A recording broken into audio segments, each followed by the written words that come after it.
Hello again, this is Doug, the 2-Minute Gardener. Today we're going to talk about how to convert your lawn into a succulent garden. Have you ever gone to a nursery and looked at all these cool succulents and thought, wow, those have some really cool colors and textures, and I bet they're drought tolerant and low maintenance, but you have no idea how to make this look like this, where you have it all laid out and it's really low maintenance and drought tolerant, but still beautiful with colors and textures. Well, we're going to talk about how to convert your old dead thirsty lawn into a low maintenance drought tolerant succulent garden. So let's get going. So first off, of course, you have to actually remove the lawn. So best way to do that is, of course, turn off the water, and then I would recommend renting one of these sod cutters. Now, these can go anywhere from $90 to $150 a week, but they are great for just ripping down about 4 inches, so you can just take that sod out, throw it in your greenery waste, and go. And you do have to really go down quite a ways. Now, depending on the kind of lawn that you have, you might even need to do a little spraying to really get that nutsedge and other nasty things out. So make sure to spend the time to remove that lawn first. After you do that, I recommend you put in some soil amendments. Now, the kind of amendments that you need really depends on the soil you have.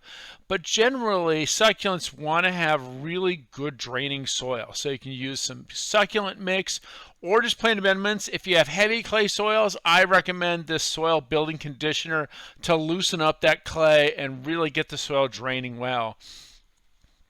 All right, so you've removed the lawn, you've amended the soil. What should you do next? Is it time to plant? No, I would actually really recommend, just to cut down on the weeds and other things coming out, you throw some heavy-duty landscape fabric down. Now, this is an important step because this will really help stop some of that grass from coming right back. Whenever I do a lawn removal, I always recommend putting down the landscape fabric to really help with that stuff. The other thing you can do if you're doing a succulent garden is think about doing a dry stream bed, because that kind of adds some nice focus to the area as well. Okay, so you've laid the fabric down after you've amended the soil. You've even maybe thrown in a dry stream bed. Now it's time to look at the plants. Here we go. 30 of my favorite succulents to use for these kind of succulent gardens. And again, most of these are USDA zones 8 to 12, 8 to 11. There is a list of all these succulents in the video description, and some of these are really small, as we're going to talk about. So first, octopus agave. Great big succulent, nice for focal point usage. Now, agaves all throw up big flowers, but the octopus agave really throws up a big flower. This guy can get about 15 feet tall, as you can see there, and it takes about a year to bloom. Now, an agave, when it throws up a big flower, is going to die, but it'll have pups at the base to replace the mother plant. Next one on the list is a really wonderful, compact little aoanium. This is the kiwi aoanium. Really kind of neat for some colors. Aloe, coral aloes. I love these. Hummingbirds love these coral aloes. They're really kind of cool little plants with their beautiful orange flowers in the early springtime. A really kind of neat aloe. Aloes are just wonderful plants, and they do bloom every single year. Going back to agaves, again, very low maintenance, slow growing, but beautiful colors and textures. The great ground cover calendrinia. Boy, I love using this. Probably one of my top 5. Very easy to grow, very reliable. And now let's go back and look at some of those echeverias. So this one's in Mauna Loa. You can't go wrong with echeverias. I really love them because they're very compact, but they give you color and they give you flowers, and they're really neat. By the way, make sure to hit that like button if you were enjoying this video. All right, getting back to the plants. So this is elephant food. I love the prostrate one. Really great for slopes. Very, very low maintenance. By the way, tell me in the comment section what your favorite succulent is. I'm always on the hunt for new succulent ideas. I always want to hear what people love growing, and make sure to mention where you live, where you're growing it, because I always like to know these kind of things for different parts of the country. African aloe, very reliable, great plant for hummingbirds and even bees like the African aloe because of the way the stamens are exposed in it. So really kind of a neat plant. The very reliable, but kind of dangerous, sticks on fire. Definitely don't use that around dogs or kids because that sap is poisonous, but it's very reliable for a front yard and open areas where you have rabbit issues. Yuccas, oh my goodness, I love this plant because hummingbirds love this plant. It's just one of these really cool little plants when it's flowering. The hummingbirds get into all kinds of fights to get around this guy because of the nature of these flowers. Another wonderful echeveria. Again, echeverias are great for small, compact gardens. They're also great for containers. The foxtail agave is very reliable here in San Diego. Really tough little plant. Another echeveria. Oh, they're just so great. But getting back to the foxtail, what's cool about the foxtail, like all agaves, it throws up these monstrous flowers, and this one throws up a flower that, again, blooms for several months. Bees love it. Fabulous one for that. This is another echeveria, really kind of cool. And so you see there's a lot of different colors and textures in these. Some of these are great for slopes, like this blue chalk sticks is a great ground cover. Gives you some nice texture contrast to other plants.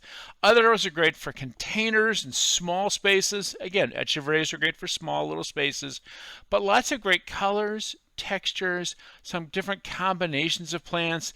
There's lots of cool things. The key thing is when you're doing a salvia, when you're doing a succulent garden is, again, make sure that you amend the soil, put down some weed block, and you're going to have some great success with these succulents. And again, depending on where you live, there's better succulents maybe where you live that are more suited for your environment. Check with your local nursery.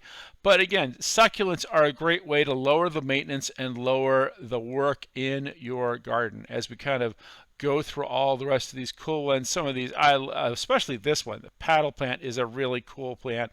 One of my very favorites.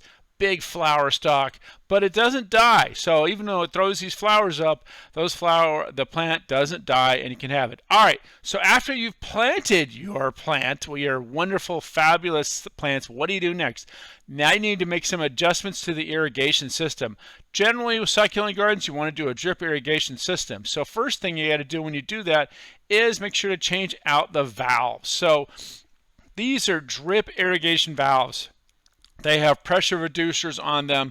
They have filters on them so that they're better suited for low flow irrigation to succulents. So you run that spaghetti tubing to each individual plant from the main lateral line that comes off of the drip line. So once you've laid all that irrigation out and checked it, make sure you check it that everything's going before you cover it up. And then next, you got to cover it up.